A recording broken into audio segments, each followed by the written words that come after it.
stop using the spirit world like a giant vending machine. Now, what do I mean by that? You will have heard people sort of putting in their orders to the spirit world, like, I've asked my angels for this, or I'm asking my spirit guides for that, or I'm going to work on manifesting a certain lot of things, or I want my angels to find me a park. Okay, it's like there's a feeling that the higher world is here at our beck and call, like some kind of genie out of a bottle, that there are spiritual hierarchies just standing around waiting for our merest whim. Now, I know that's not you, but I know you've heard of it, okay? And I just want to call this out because it's kind of the opposite. In fact, I actually have the idea that we're there to serve them, that the spirit world is really about our spiritual growth, not whether we get a park or whether we find a boyfriend or whether we make six figures or have an abundant goddess business. And you see, there is a bit of a thing where the spiritual world has met the entrepreneurial world and they've kind of come together, but it's been a little bit more of a Frankenstein than a beautiful hybrid car that goes forever. Do you understand what I'm talking about? Where there is some kind of perception out there that the spirit world is just there to make all our wishes come true, like a cross between Aladdin's lamp and a fairy godmother. But here's the thing, it's all going to turn back into a pumpkin at midnight if we keep doing this. Now, yes, you might be able to manifest all kinds of things. Was it the spirit world? I don't know. But, you know, if we keep taking this for granted and using our spiritual gifts to get stuff, it's going to backfire. Now, it might work really well to begin with, but really it's us going off our true north so much, you know, and sooner or later it's going to get hard.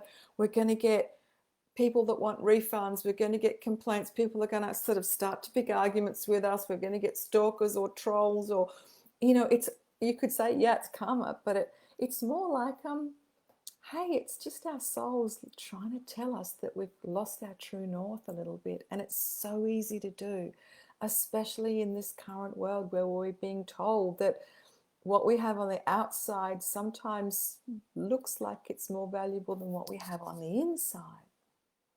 And so that this constant kind of juggle between, we're getting told that we're supposed to have six figures and we're supposed to have 1 million people on Instagram or a fabulous car or a nice house or go on 2 holidays a year. That's if we can ever go on a holiday again.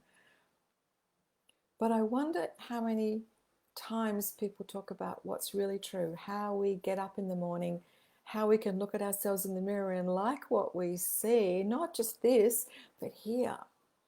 And that's following our true north. And that's where we suddenly realize our part in the puzzle. We are not the whole puzzle. We are not God, thank goodness.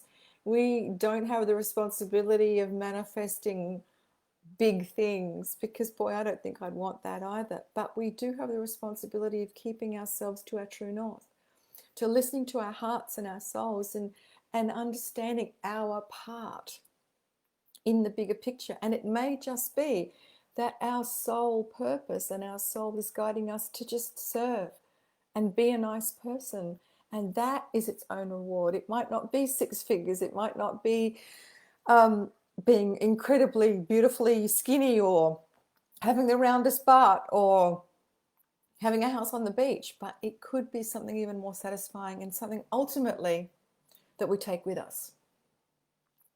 Don't think we can take that beach house with us at this point, but we can take that feeling of having a life worth lived and a life that has served others in some way.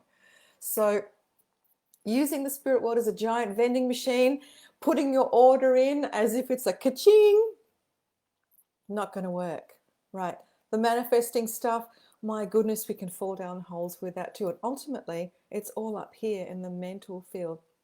Have you ever worked with someone or done any manifesting yourself? It's incredibly intense in the mind. Have you noticed? It's like I almost get a headache when I even look at people that talk about manifesting, because they're busy making it happen, writing down their affirmations 50 times, 5 pages of them for 5 days, or yeah, there's a better way. Just kind of move your true north, feel into what feels right, check in inside. That's going to tell you. And honestly, when you do, you've all had that experience of having things just fall into alignment that way. Suddenly the phone rings, suddenly someone gives you the exact thing you wanted. That person, like, oh, I needed something the other day, and someone just popped out of nowhere. Oh yeah, I know where that is. Boom, it was there. That's the kind of synchronicities we want, but we can't make it happen from up here, from our mind, by willing it into being, by vision boarding ourselves into a coma. No, much easier. Let go and get more into, like, what does it feel like I need? Honestly, it's going to help. Please, please, please don't use the spirit world as a giant vending machine. That's not what it's meant to do.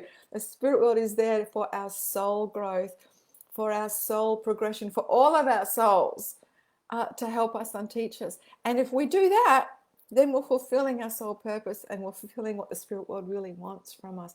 And I'm talking about guides. I'm talking about those in the high realms. I'm talking about our loved ones that come and help us too. Hello, Monica. Oh, you're watching. Awesome. So that's really what I want to share. If you have had experiences of that, thinking, well, that's kind of, it feels icky, then trust your intuition. Yeah, using the spirit world as a giant vending machine feels icky. Might feel fun for a minute, but eventually you're going, no, it's not. I'd love to hear what you think about that. I'd love to hear your experiences of that. Has it been a slippery slope for you? And I know most of us dance with this at one point along our spiritual paths. Do we get a little bit of fame and fortune, we start to make a bit of money maybe, and then, oh, that's attractive, oh, I want more of that, and then, oh, we seem to have zigged when we should have zagged. And certainly that has been my experience. And I found that when that happened to me, I got my knuckles wrapped very, very quickly from the spirit world, and I was made to eat humble pie for quite some time. Humbling experience. But isn't it lovely that we know that our souls will course correct? They will. Maybe this whole planet is course correcting now, I'm not sure. But my point is, using your spirit guides, using however you see the unseen realms, whether it's angels or however you see it, as people to just do your beck and call, you're missing out on 90% of what they're really there for. So I wonder if you might have a different viewpoint on that now. Gum goes stale and you have to spit it out. Yes, Jay, that's exactly right. Love to hear what you have to say. Continue the conversation. It's been nice to talk to you. It's a beautiful day here in Sydney. I look forward to seeing you soon. Ciao.